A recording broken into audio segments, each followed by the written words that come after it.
What stops us from being completely happy for no reason? It's the views we have formed about the world and ourselves.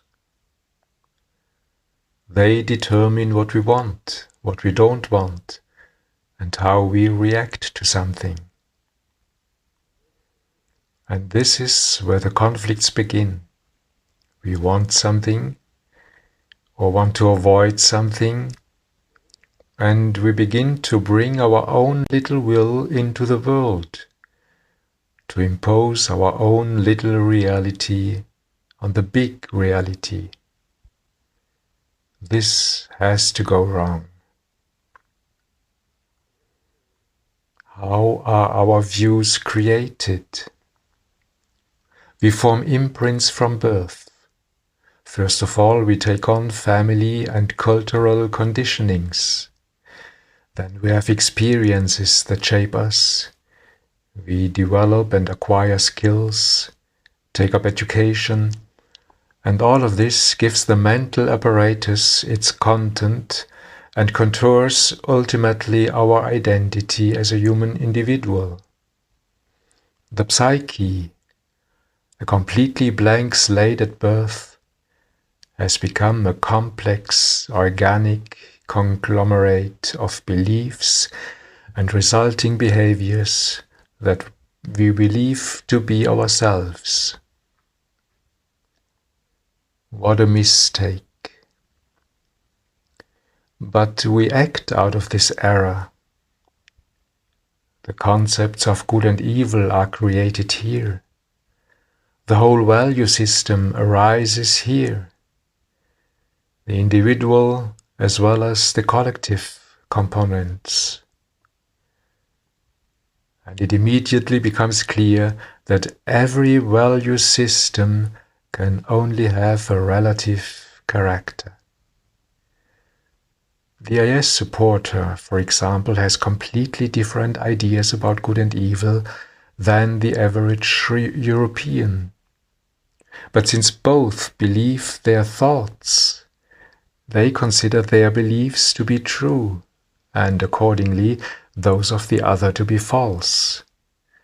And if the beliefs are mutually exclusive, the other becomes an enemy who may have to be extinguished. What a delusion. The psyche becomes a dark dead end, sometimes a fatal vicious circle. Is there a way out? Yes, there is. It is the very basic way out of the mental apparatus.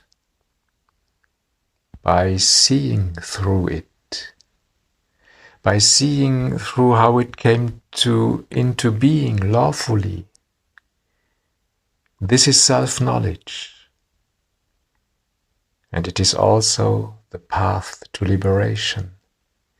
By seeing through our views, ways of thinking and behavior patterns, which means seeing how they came about one after the other, you become free of them.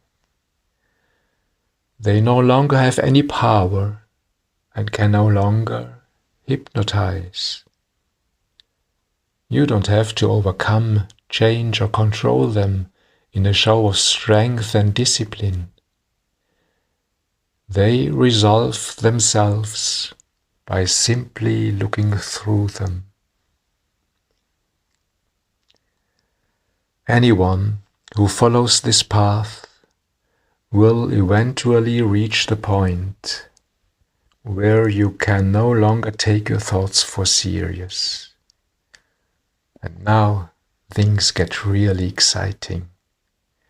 Because now not only your own psyche is dissolving, but the whole world. What was previously called I is itself recognized as a thought. In a sense, it is the first, the original idea. As the act of thinking takes place, it always forms a center, namely the thinker. But this remains unnoticed as long as the mind's attention is on the object. Only when the subject becomes the object of contemplation through the act of thinking does one understand that this is how the I comes into being. And in the mirror of the I, through the act of thinking, the whole world appears. From the unity of the pre-mental arises the multiplicity and strangeness of dualistic existence. What's left? I is gone, world is gone. What is left? Well, on one hand, everything remains as it is. But on the other hand, here you leave the realm of relative realities and enter into the Absolute, into unity, into what was, what is and will be, in the only substance that can be called reality because it always remains the same in itself, because it is beyond and independent of space and time, into the source from which everything else arises. It is the greatest step a human consciousness can take.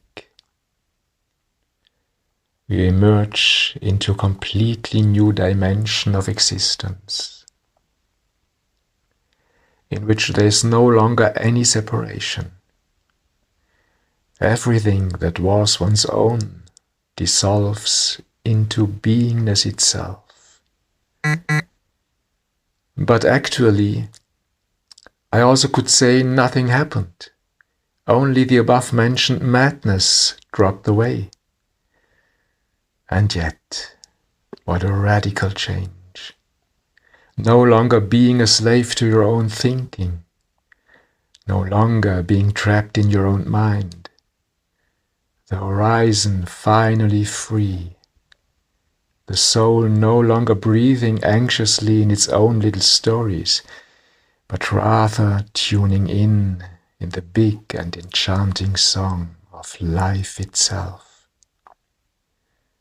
And how wonderful to be at home finally in the infinity of eternal peace.